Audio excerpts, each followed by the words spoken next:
One. Hello, welcome back to A Drunk History of Middle Earth. It's me, Chris, and Becca's back in the studio. Finally, hello, Becca. Woo woo! Yeah, woo woo. It's it feels like it's been ages since we've had you on, and then we've got Bomber slinking around, who he's been shouted at because he was chewing something. Go away, go on. Got Bomber who is chewing stuff. Little shit. Right, we've just got back from seeing War of the Rohirrim. So the way this episode's gonna work, the first bit we're gonna try and keep it spoiler free. We're gonna try and give you broad thoughts and themes. Then I will be very apparent about when we're going to start talking about spoilers. So if at that point you want to dip out until you've seen the film, which I do recommend you go and see it because, spoiler alert, I friggin' loved it. I'll tell you about that. So yeah, Becca, what were your thoughts broadly on it? Yeah, I thought it was great. Definitely felt like a passion project for everyone who worked on it. Yeah, Feel the love. that's something I said as well. Like one of my first notes was it felt like it had soul, which I mean, we're Rings of Power, for example, and some of the games that I've played, you don't feel like it has like super, like it doesn't have soul, like, and it exists to sell, to make money. And obviously, with it being Warner Brothers, this does exist to make money. But I don't know, it just felt like it had soul. Like it felt like it was something meaningful, that it wasn't trying to upset anything that was really established. It tried to exist. There was obviously, like, being a lore nerd, there was bits I'm going to nitpick where it was like, you know, that might not have been necessary, or like that didn't really make sense, or like they've had to change stuff. But overall, I feel like it was kind of like flavor and a lot of harmless stuff that's not going to hurt any story. Like there was no timelines that were condensed. There was no romances introduced. In fact, the whole theme of it was kind of like anti-romance, or kind of, wasn't it? It was like, yeah, what's that? Feminism. I loved it. I loved it. So yeah. First of all, we saw it in IMAX in the cinema. If you get the chance, go and see this in IMAX because it was mind blowing. The animation, really enjoyed. Although we have already been laughing about it because there's just one or two bits where it's like, I think it's mainly to do with the horses. Like there's a bit at the end where one of the horses is walking and it just looks so weird. Little blips. Yeah, but other than that, but then again, like that's me. It's not even criticizing. It's just funny to me. But it's not like I could do any fucking better. Yeah. Do you know what I mean? Like exactly that. Like it was unbelievable. The art style was fantastic right from the very beginning, where you come through like the clouds and you see the map of Middle Earth, and then there's the transition into Rohan. It's just beautiful. The whole thing is just the scenery unreal. is The scenery. The tits. I do like that you see very well established stuff. Like it's obviously the Rohan from the Jackson films and stuff like that. And then you see extra parts to things that you already know. So like you see little bits more of Helm's Deep. Do you know what I really liked about this? Now, this isn't really a spoiler, but what I really liked about this is you saw a lot more kind of, there was more of an indication of the slice of life of Middle Earth, where, like, for example, you'll see a storeroom. You see a storeroom in Helm's Deep. Yeah. You see where they keep firewood, for example, and you're like, I'm really glad I've seen that, because obviously as massive nerds, you live for this shit. You want to see the inner workings. Yeah, exactly. Like you want to see the world building at work. So to see other takes on that is really, really cool. So just to get it out of the way, the plot of the film essentially is Helm Hammerhand, the ninth king of Rohan, his daughter Hera, or they pronounced it with a like Hera. Yeah. She does not exist in canon. She does not exist in any of Tolkien's writings. Helm Hammerhand had a unnamed daughter. Mm-hmm. And this is where this is where they've put the story. And this is about the story of Helm Hammerhand, where Wolf, son of Freka, invades Rohan after his dad is killed by Helm, and it leads to a siege during one of the worst winters that Middle Earth really endures. And this is where the story all kind of takes place around that. And the output of that story, if you've listened to the Rohan series, which should have been a very good primer for people who've It seen this actually film. really was good because Yeah, even though it feels like years ago when we recorded that, there was a lot of things I was like, I just kept drawing back and I was thinking, oh my God, I actually feel like a bit nerdy. yeah, yeah. So Because I kept turning to you and being like, this is going to happen next. yeah, I didn't hear that because I wasn't paying attention to you. I know. Sorry, but yeah. So like the output of that story is the first line of Kings of Rohan is broken, and Helm dies, and his nephew Freyolaf Hilderson takes over as the 10th King of Rohan. And this is just where about this whole story takes place. I just we'll go through it a bit. We'll talk about the music as well. So the music was by Stephen Gallagher. And there is a lot of, I should imagine, basically the best parts of the Charge of Pelennor.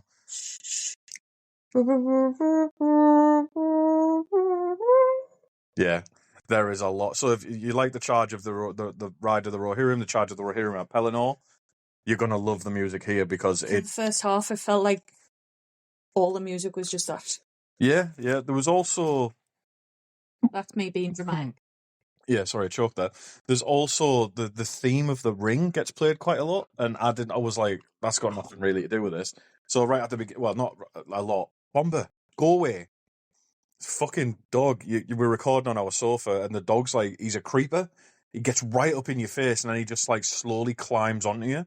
And he's a big Labrador. He's a true bomber. Yeah, so like he just gets right up in your face, and he's right near the microphone, and he's got big floppy fucking dobby ears as well. So when he shakes his head, it like rattles through me. It's the worst sound I think I hear. But anyway, yeah, the Rings theme is used, which I'm like, that's got nothing to do with this. So that was a bit of an odd one, like the Rings theme from Peter Jackson. So yeah, going back to the animation, like, we're going to see a little bit all over the place till we start talking about spoilers. But if you're looking for my review of it, there's a couple of lore elements where I was like, that wasn't really necessary. That it was a bit of more of a nod to the trilogy where I was like, that's not really needed here. Like, let the story kind of be what it is, but it wasn't too egregious. It was definitely like trying to give you a taste of Yeah. we're going to be providing you with more of this content, wasn't it? No, that might be it, actually, yeah. It was very leading. Yeah, it was more like, hey guys. Like, oh, this was a nice little Brucey bonus for you. Yeah. It's like, hey, this is in Middle Earth, remember? Like, there's a couple of points where it's like that, and you're just like, let it stand by itself. But not enough for me to get my knickers in a twist about it. Like, I absolutely love this film. There was any content for us is good content, really. Well, no, because I won't cover the Rings of Power on here. So no, I think though, like that's got 2 seasons. It's too much. But you'd rather have content than it not be appreciated at all. Yeah, I think and you always have to go back to the same. I saw an interview, not an interview. I saw like, is it Philippa Boyne or something? That one of the executive producers to do with the films, and she said like, you'll never be able to wreck Tolkien's books because they'll stand the test of time regardless of what anybody else does. And I'm tempted to kind of, I quite believe her because she was an executive producer on this. And I believe that more after seeing this, that it's like, right, this is something that exists within with Jackson's Tolkien adaptations. Like, it exists alongside that. Are you trying to tell me that the animation that we watched didn't fill you with pure joy? No, I loved it. That's what I'm saying. I'm saying like so like that's what I'm saying is that I'm slightly less apprehensive about some of these new Tolkien projects after seeing this, because like Rings of Power left a sour taste in a lot of people's mouths, and even worse than that, it polarizes people on both sides of it, where it's like you'll have people unironically defending Amazon, because they feel personally attacked because if you criticize Rings of Power, but then you've also got people who act like it's the fucking worst thing in the world. And I've already given my thoughts. Like, Rings of Power as a generic fantasy show works best for me. For Tolkien, I don't really rate it at all. But this is, for me, it's a slightly different direction that I can watch this alongside Jackson's films and be like, oh, okay, yeah, I really enjoy this in the same way that I enjoy Jackson's films. Didn't feel that way about Rings of Power. But now, so what it's really done for me is it's kind of warmed me up a little bit because we've now got like The Hunt for Gollum coming out in like a couple of years. With Andy Serkis. Yeah, like Andy Serkis directing that. So, and there's more Middle-earth adaptations coming. So what my point being is, if they're like this or in the same tone as this, then I think it's undone some of the damage that Rings of Power might have done to the overall Tolkien fans, because I personally don't think this is going to be a very polarizing thing. So is Gollum going to be the same style? No, it's going to be live action. Okay. I'm just talking about a new slate of Tolkien-related projects that are coming out, new films. I know this that, is the but first I'm one. just thinking like. No, it's going to be live action. Curious, yeah. I didn't know. Well, but again, like, you go back on that because I'll go back to that because then with the Andy Serkis, like with The Hunt for Gollum, Viggo's too old. Like, and unless it's something like with The Hobbit, where right at the beginning of the Hobbit films, you got Ian Holmes looking at a picture of Martin Freeman, and then it switches to Martin. Like, if we did something like that, I think that'd be the best way to do it. But Orlando Bloom and I heard that Orlando Bloom could possibly be. I know, that's what I mean. It's like because he's already aware of Gollum, isn't he? It looked fucking stupid in like the Hobbits were like de-aging people with CGI. Yeah, looks fucking stupid. But he still looks beautiful. I know that's not the point. Like, but he's still fucking. By the time like the Hunt for Gollum and that comes out, he'd like the Lord of the Rings films being like 25 years ago or something, right? He has aged. He might still be a very handsome man, and he is, but he has aged. And my point is that digitally de-aging people looks fucking stupid. And yeah, but you don't have that problem with animation. No, you don't. No, you don't. So this was perfect. Well, yeah, it was good. Another thing as well, this one I really, really enjoyed. English voice actors and proper English accents. Ones that aren't just like it's not just London, or it's not just Cockney. It's not just like broadly Scottish. It's not just, hey, by gum, it's stage Northern. I'm going down mines for tea. I'll be back up with pony. Like, like the stage Northern voice. Yeah. This was actual Northern accents, and like that I enjoyed. At times, it felt more like Game of Thrones than Lord of the Rings, but I get, so like, for example, there's a Scouser in it. Scouser's the bad guy, typical. There's a Yorkshire accent. There's there is like a soft Southern, like a cultivated accent, but it's just hearing proper. Oh, there's proper Scottish voices as well. Well, I won't spoil who they were because again, that comes in the spoiler bit. Scottish? No, like proper. Aye. Fuck off. Oh God, I miss doing episodes by myself. Oh, you fuck. Right. So yeah, proper Northern voices. What did you think about that? Did you enjoy that? Yeah, I did. I to be honest, I didn't put much thought into it apart from this sounds nice. I really enjoyed it. Like, I wasn't expecting it. I think because you get so used to hearing American accents, and also just really like not aesthetically pleasing. Well, it's just pleasing to the ear voices. With it going to like a global audience, I wasn't expecting it to have representation, proper Northern voices. Yeah, so that's always going to get points from me. Just as another one, anyone who watched like the animated Batman film, like Batman cartoon and stuff, and like growing up in the 90s and early 2000s, when the Warner Brothers animation logo comes up, like I had there was a moment, a couple of seconds while my brain was expecting it to go to like the Batman theme, and like it turned into the searchlights. So I don't know whether that was intentional, but there was a lot of nostalgia just with that for me, where I was just like, oh shit, that was really cool. I think this music might be my favorite of all the films, of all like the Hobbit films and the Jackson films.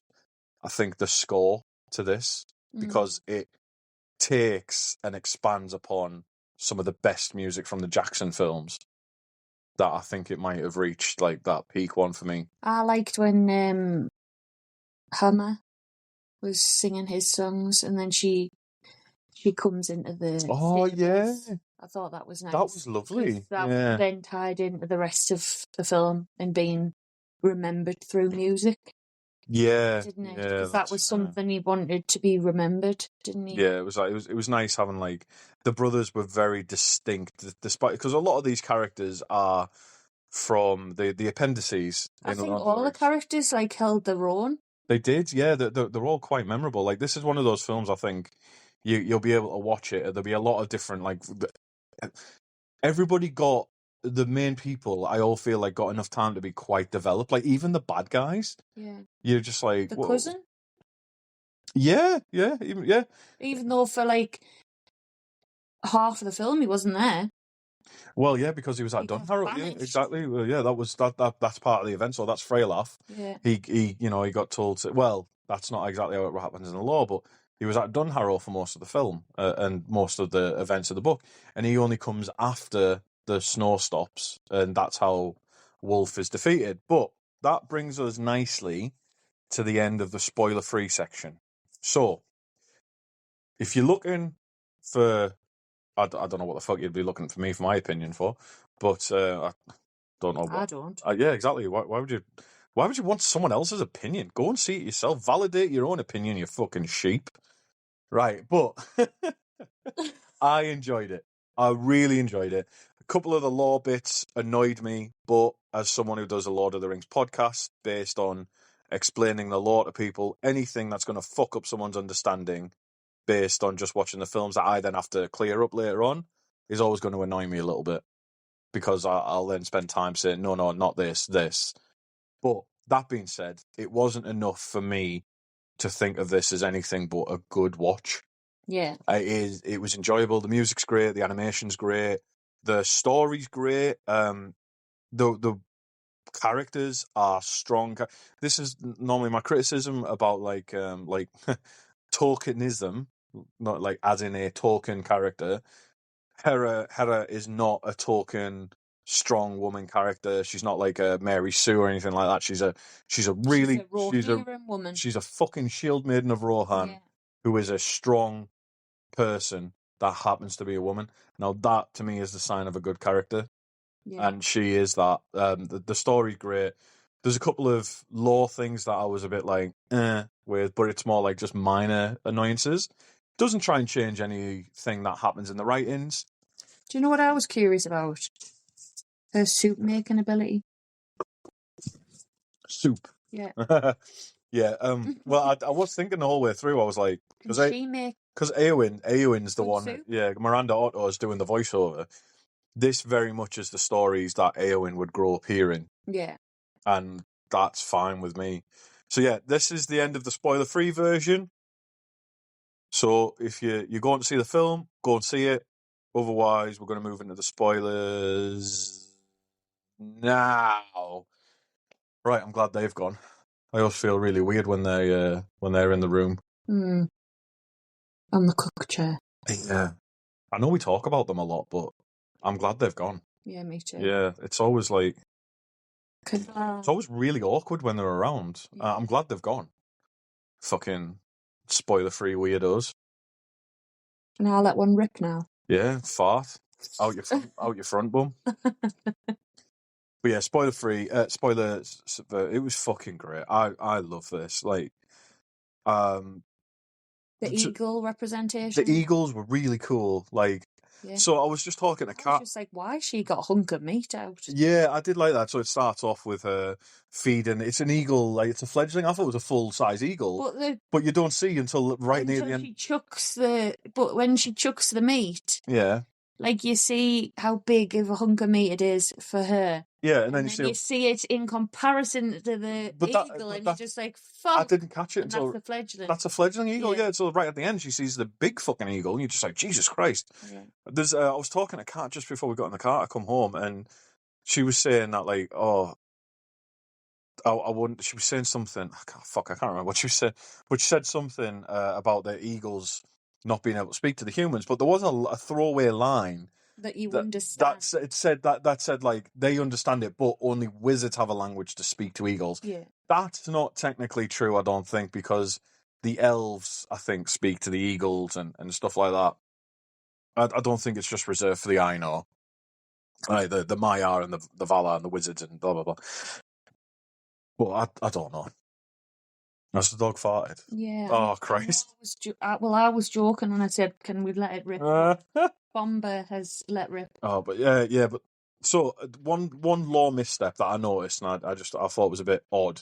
But it's again, films have to do this shorthand stuff where so in the books, in the appendices, Helm summons Frecker to council because he's missed too many. Mm. In this film, he turns up. It's like Frecker summons everybody else, which I think is just a shorthand way to show his like impetuousness. Yeah, it's a shorthand way to say like he's an asshole. But seeing the scene, do you know where Frecker was shit talking Helm, where he was saying like, "Your daughter's a pussy." No, but just before that, because he used it. The thing is, like, I recognised it. He was using the exact quote, some of the exact words from the book, where he was saying like, an old man who doesn't take the prophet's staff might fall upon his knees. That's like something like that. That's directly from the appendices. So I was just like, oh shit, this is mint. And he was saying like, you've missed too many councils, but you've not missed any meals. Like, and it's cool. I like the characterization of Frecker as that big lad. And I wasn't. Do you know what I wasn't expecting when they did fight? In the appendices, it makes it sound. It just says Helm just punched him once and he dies later. I did like that it was an actual fight. Like Frecker got some blows and he made Helm bleed. Yeah. And then he just punched him. I like your mama kind of. Your mama's so fat, and then they were like giving each other a bit banter before they were like riling each other up with. Yeah, see that not well. I like that, but I didn't like why that happened because. So when Helm hits Frecker and he dies, Helm seems like really surprised, and he's just like, I didn't mean to do that. Like that can't. I didn't like that. Yeah. That was a bit of a law. Like for me, I thought it was a bit of a law misstep because, like a king like that, I thought he was quite sure of himself. Exactly. Like, and then they were saying, "Oh, it's an ill omen because a king's killed one of his own." I was like, really? You know. What I did like though was the Dunlendings are visually different to the Rohirrim, which they're dark. The darker hair, and they've also got different weapons, if you noticed as well. Like I like that, just that visual distinction. Yeah, it's more wild, isn't it? Mm. Well, yeah, it is. Yeah. Skin, dark. The curved swords. Yeah. Curved swords. Let's talk about the elephant in the room. Why the fuck was there an elephant in the room with the Mumakil and why was the Oliphant there? What were they calling them though? Because they weren't calling them elephants. Was it Mumakil? They might have called it. Yeah. So. Why the fuck were they there? What the fuck? What the fuck's that all about? Well, did the wild tribe, like the hill... The thing is, so they were saying that the Dunlendings were using Southron mercenaries as part of it, right? Yeah. Why? Why would that be needed? I didn't understand that. As far as I'm aware, right? Forgive me if I'm wrong, but I can't. I haven't been back over my own Rohan series, but I can't ever recall Southrons being present in the war between Frecker and Helm. Like, what the fuck? I was like, what? Yeah. So why was there a Mumakil there, an Oliphant? Why were they there? I don't think that was needed. I think it might just be that visually they were like, oh, we need something cool. Like, hey guys, this is part of Lord of the Rings. Then again, everyone loves an elephant. I know. I do think around this time, right? I might be wrong, but I'm pretty sure Gondor couldn't come and help because they were being assailed by Easterlings. and they had their own thing to fight, and they couldn't come and help until after the winter. But I could be wrong there. But like, I don't see why there was Oliphants there or Equally the Mumakil. pond monster. Right, we'll get to that in a second. I didn't like that either. I do want to point out that the art for Meduseld, do you know, so in Edoras, the Capitol building, it's called Meduseld. I fucking love that. Did you see how detailed it was when all the carvings and stuff? I absolutely love that, like, the Anglo-Saxon / like Viking longhouse type vibe. Yeah. Just seeing that was just bloody beautiful. As well as talking about design, the horn that Hera blows to distract the Mumakil that she picks up off the south on that black horn. Yeah. I thought that was beautiful.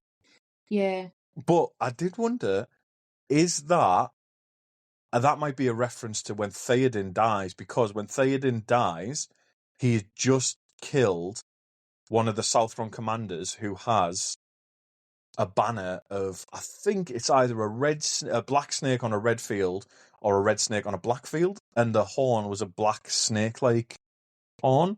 So I wonder if that was just a tiny little nod. Mm-hmm. But, right, the Watcher in the Water. There's a Watcher in the Water. What the this is one of the lore missteps I was talking about, where I was just like, what the fuck is this?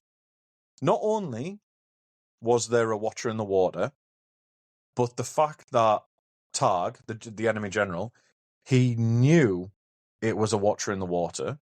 And he knew something was there? Yeah, she knew it was there, but the fact that they say it's a Watcher in the Water, not the Watcher in the Water, which implies that it's like a race of them.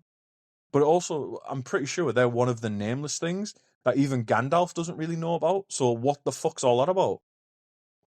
That was a bit like, whoa. And it just wasn't needed. So if they'd have cut the Oliphant, then there would be no Oliphant to need to be killed.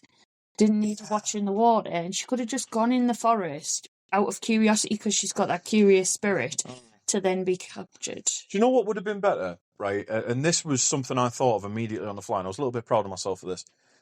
There is the Boarwood, the Everholt, the Everholt wood, which is like the Boarwood.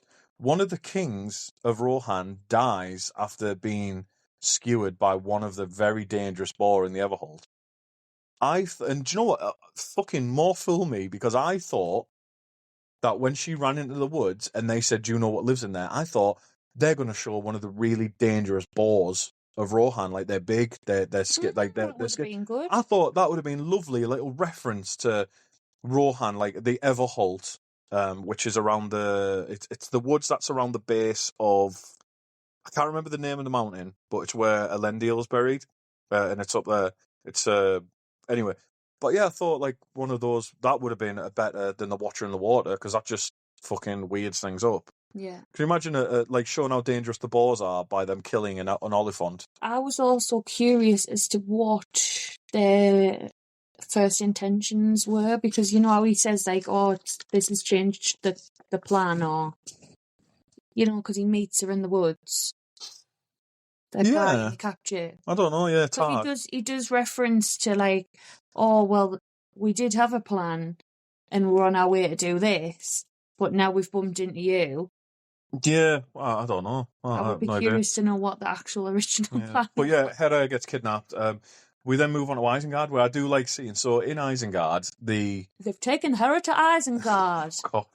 The description given about Isengard, it's got tunnels all around the edges, and like in and out and stuff like that, and guard towers and watchtowers and stuff. And this is the bit I was talking about, where you see other parts of well-known places. So I liked seeing like the rooms, an imagining of the rooms inside like not inside Orthanc, but inside Isengard itself, because it was watchtowers where the guards were. So seeing that and seeing what it looks like, Orthanc was just there, just an extra. because Saruman hadn't moved in yet. I don't think he hadn't done his. He hadn't. Yeah, well, he turned up at the end, didn't he? Like fucking Nick Fury. He hadn't Marie Kondo'd yet. Yeah, he turned up at the end like the Avengers, the Marvel films, like. That was Christopher Lee's actual audio they used for that as well, which is pretty nice. But seeing Isengard's pretty cool. The escape was awesome. Seeing people like get arrows in the head and stuff like that, and someone getting their arm chopped off. It was. I enjoyed that kind of whole Isengard scene. You start to see Wolf. I do like the characterization of him. because obviously all Scouser people are evil. So seeing that, I'm joking. So seeing that on screen was pretty cool. The fight scenes were very Japanese. Yeah, it was awesome. It was anime. It's anime. It's anime. Yeah, it's anime. Like, yeah, yeeting yourself up into the air and slamming down. The fight scenes were really fucking cool. Especially seeing Helm like punch, like when we'll get to it later. As a feather he was, while also being it was like Wuxia. Yeah, it's like Wuxia shit. Yeah, it was fucking awesome. That's why I was saying to you when we came out, like we were walking back through the Metro Centre, and I said to Becca that I would love to see their take on like something like this to do with the Silmarillion, with like the first age elves, like the Noldor, fighting and stuff like that. Would be fucking awesome. So.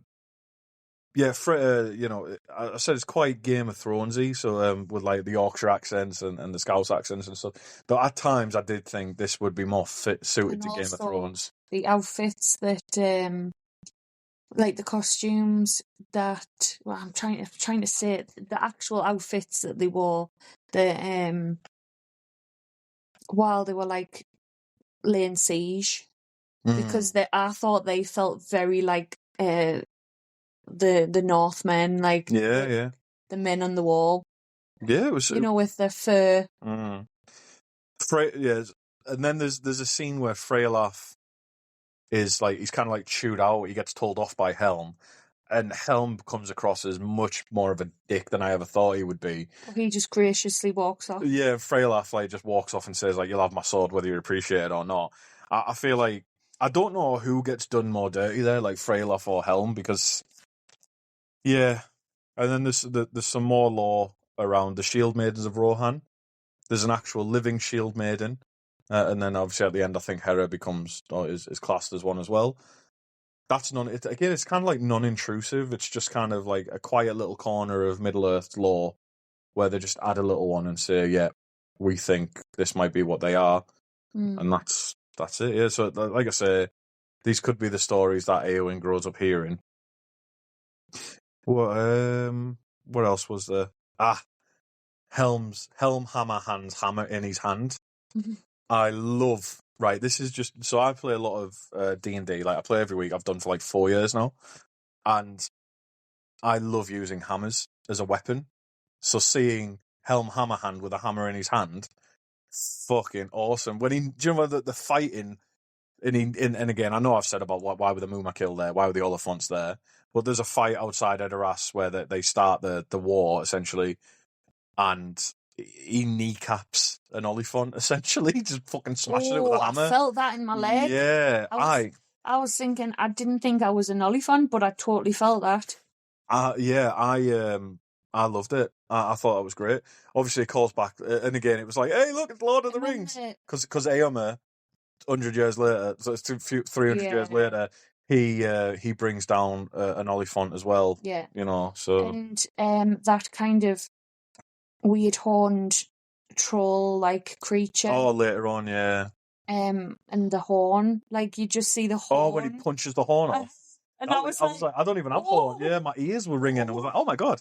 So like, yeah, the action, like the action, despite it being like rated 12 and it's relatively bloodless, some of it is like pretty cool. Where you just like, for example, Haleth gets killed. He kills a Mumakil.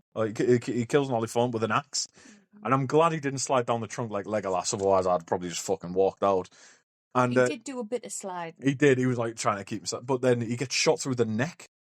Like that's how one of Helm's sons apparently dies in this film. Is he's just stood there, he's like, yeah, and then he gets shot through the fucking neck with an arrow. Don't worry, because it's cooler than just a shot through the neck, isn't it? Yeah, it's after he's just brought down an Oliphant, and then but the type of shot through the neck is different to how he usually gets shot through the neck. Does that make sense? Yeah, it's sideways, so then he falls. Yeah, I'm glad this is a spoiler. Yeah, yeah. I'm glad we can talk about it. I was going to leave something to the imagination, but yeah, no, it's really cool. Like, well, this bit's now for people who've seen it, or people who can't be asked to go on with. Yeah, maybe. Then we see the brothers die like one after the other pretty quickly, because then Hammer Oh, it's so sad. His horse can't keep up with the others. And Hera says beforehand, like, you need a faster horse. And he says, no, I trust her. And she's getting really tired, bless her. And he stops, and they're being chased by Wolf and the Targ and the other Dunlendings. And he stops and he gets off his horse and he says, well, I guess this is it. And I was just like, oh, I thought he's so stoic the way he faces death, because he's like, he didn't seem like he really wanted to fight. Mm. And then he gets kidnapped and Well, he gets he's the typical musician, isn't he? Yeah, yeah. Like, But this very is chill. yeah. And... So this is how Helm's two sons die. And then he gets his throat slit in front of the Hornburg by Wolf, who this is like no, his Wolf's general called Targ gets done dirty by Wolf at every turn. He gets ignored at every fucking turn. They have Hammer, and he says, right, swap him for Helm's life. You can end this war now. Tactic. Wolf slits his throat like a fucking idiot, and then yeah, it's pretty brutal. Fueled by just complete, just vengeance, terror, yeah, just vengeance. stupid vengeance. But we'll move on, because again we're not covering the whole plot. But we then move on to, so Helm gets injured, but then he becomes like, we see the depiction of him as the ghost of Helm's Deep. Like, he is like, this is how he looks to the Dunlendings, as the wraith, and seeing the terror that he inspires because he's out killing the enemy soldiers in the night by blowing his horn. Unbelievable. That was my favourite. I've always thought that was one of my favourite parts of the lore. To then see it brought to the screen even better than I could have imagined, was unbelievable. Because even though another lore misstep is when Helm dies shortly after this. He dies in front of the gate of the Hornburg. With that hammer. And he's defending the Hornburg, and he's shouting, and he's defiant, and he's just punching people to death. That was just unbelievable. Like, one of the big fucking heroes. Like, and I also liked how they explained how the army had disappeared because the orcs. Oh yeah, so so the bodies disappear, right? And this is in the lore. They say that, like, there's rumors that Helm's eating the flesh of humans, the enemy, and blah blah blah, right? And that's one of the stories the Dunlendings have about Helm Hammerhand, is that he eats the flesh. In this film, there's a scene where the orcs are picking the corpses and they're putting all of the rings into a pouch at the belt, and they're saying, we've got orders from Mordor to look for rings. And that's what I thought, fuck off. That was one of the scenes where I was like, oh, fuck off, man. Like, you don't have to have everything come back to fucking the rings. Like, piss off. Like, just fucking leave it alone. That was one of the only times during the film where I was, like, quite annoyed. I was like, piss off. And there's another one at the end with Gandalf where I was like, just fucking leave it alone. But that does lead to an amazing fight scene that we were just talking about, where Helm jumps, like, Hera gets caught by the orcs and a troll, and Helm jumps off like a cliff and just punches fuck out of them. The troll is designed kind of like how Doomsday looked in the Superman cartoons, where it's got like big like bone spikes and stuff like that. Which I was thinking he was like Krampus vibes. Oh yeah, okay, yeah. Because like winter like yeti. Furry horned beast. Yeah. And then it's pretty brutal because Hera throws a spear through its eye, but then Helm bashes it. It literally bashes its head to bits with a rock. Yeah, and then you go on. They make a run for the doors, and the Hera gets inside, and Helm dies there, and he died. It's fucking amazing. His death, like, it's just. There's a lot of videos out at the moment with Madonna, like, down on my knees, I want you, like, with the choir version. Yeah. And it's a lot of, like, people dying glorious deaths, and that was one of the ones where there will be a meme at some point of Helm fighting with Madonna choir in the background. So yeah, the change how Helm dies, because I'm pretty sure he dies like out. It's not in that like final stand like that. There's also, it changes the law, and this is and again a bit I don't like. I'm pretty sure Freyalaf isn't warned by a giant eagle after someone climbs up a mountain to deliver some armor to it. Freyalaf, in the lore, comes upon Wolf in Edoras after the winter breaks, and then he wins the fight, and that's how he wins the war. In this, it does exactly like Lord of the Rings, where they appear at the top of the hill, fucking for Theolingas, down to fight everyone. It's like they try to find some good lighting, don't they, every time? The moon was gigantic, wasn't it? Yeah. There's a final duel between Hera and Wolf, and again, none of this happens even remotely like this in the canon. This is a big one they try to change outside where but that duel, that was the point for me where I was like, I would like to see this take on some first stage like elf fighting. Like you could see, like from the way they're fighting, like the jumps and stuff like that. Imagine Morgoth and Fingolfin. Is it Fingolfin? Yeah, Morgoth and Fingolfin fighting in that style, or just some, Feanor fighting the Balrogs. Yeah, exactly, like Ecthelion fighting Gothmog, like just stuff like that in an animated style with around the fountain in Gondolin. Be really fucking cool. So that was the tipping point for me where I was like, I want to see them do some Silmarillion stuff in this style, because I think that really would fit it. There's not much more really for me to say. The poor General Targ, he gets fucking killed by Wolf because he's like, really, I felt bad for him. I felt love for him. Yeah, he was the enemy, and I was like, oh shit, like he's really cool. Yeah, I feel really bad for him. And then there was a bit that at the end that pissed me off, where it was an unexpected invitation to see a wizard about rings. Fuck off, Gandalf, is all I've wrote there. Again, it's just it's that late stage capitalism where there'll be people.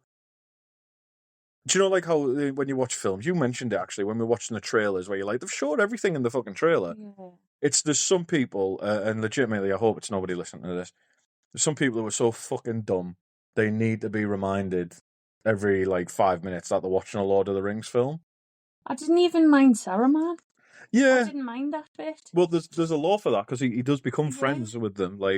That's why I didn't mind that bit, but and then when you pointed out that it would only be 2 days away, so it's not really adventure. Yeah, it was like, we're going to the Fords of Isen. I was like, that's... And he was like, oh, adventure calls. I was like... get out much if that's an adventure. I was like, that's still within the borders of Rohan. That's not that far away. I was like, what the fuck? It's not a big adventure. It's just, you're just going for a fucking trip. And there's also the bit... Now, this is a very UK-specific joke, but right at the end, the back at Meduseld in Edoras, like the big and the big Meduseld's being rebuilt, and they've got like a wooden board hang on, they've got like a wooden board covering the building, like in front of it, and Hedda stood in front of it, and it Freylaf or someone stood in front of it. Anyway, it looks exactly like the fence on a fucking construction site, to the point where we were in the cinema and I turned to Becca and I said, where's the Balfour Beatty sign? Because it was like a changing thing. Like it was like a changing device that people have in their bedrooms to get changed behind. But the fact that it was that small at the entrance to a great hall, it was like, there's nothing to see here, but you can equally just peek around the corner. Like it looked ridiculous. It looked far too modern for... It was so weird. Like it was just like a shitty little fence around a construction site, to the point where I was expecting it to say like Juicens on it or something. Yeah. It was so weird. But no, fantastic film. I really enjoyed it. Yeah. I was looking... I'm in my 30s, and it's more often than not, I try not to get my hopes up for anything because I end up disappointed. I had my hopes up for this one, and I still really enjoyed it. I had no expectations, but it was mint. I tried to temper my expectations, and it surpassed them. So I can overlook some of the lore missteps because, like I said, this could happily for me exist alongside Peter Jackson's films, and I'd enjoy it the same amount. I could happily own a mug with some of the the illustration. Well, I could happily own a Gimli axe, but someone's not bought me it, have we?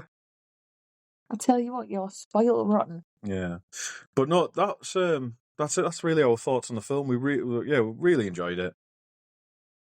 Again, not much other than if you haven't seen it and you've listened right to the end, you're a fucking fool because now you know go see it anyway. But still, shame on you. Don't put this on before you go to sleep. Don't put this episode on before you go to sleep. Some people do that. They put episodes like they go to sleep. they go to sleep to the podcast. And that's fine. Like I understand that. It's quite common actually. I don't know if you know this. Do you? Well, this podcast. Well, not with this one. But... Oh well, I do. I do it with last podcast on the left quite a lot. What else is there? I do it with A Christmas Carol. Oh yeah, like books and that. But yeah, don't spoil this for yourself. It's a bit late saying that right at the end. Yeah. No, I hope you've enjoyed listening. Watch it first, then listen. Yeah, watch then listen is probably for the best. Yeah, I hope you've enjoyed it. Let me know your thoughts on the film. Come and hang out with us on Discord. I've just opened the spoilers channel for this. I'd had it really locked down. It was just really Kat screaming into the void, actually, for the last couple of days. It was just, I'd made her an invite-only channel. I'd only put her in there. So it's just her. It's just Kat. Come and talk to us on Discord. You can find the links wherever. Other than that, I will be back next week, possibly. I think it's next week, yeah, with the next Sauron episode. We're moving into the canonical events for Sauron now, so keep an eye out for that. Otherwise, I think we're going to call it a night, aren't we? Yeah. It's 10 o'clock, so I think it's way past bedtime. So it's time for bedtime. I'm gonna try it on, see if I can get lucky, but I doubt it. She's had a lot of wings tonight. Right. Fuck off. Right. I will catch you later. So that's bye from me, Chris. Bye for Rebecca. Bye.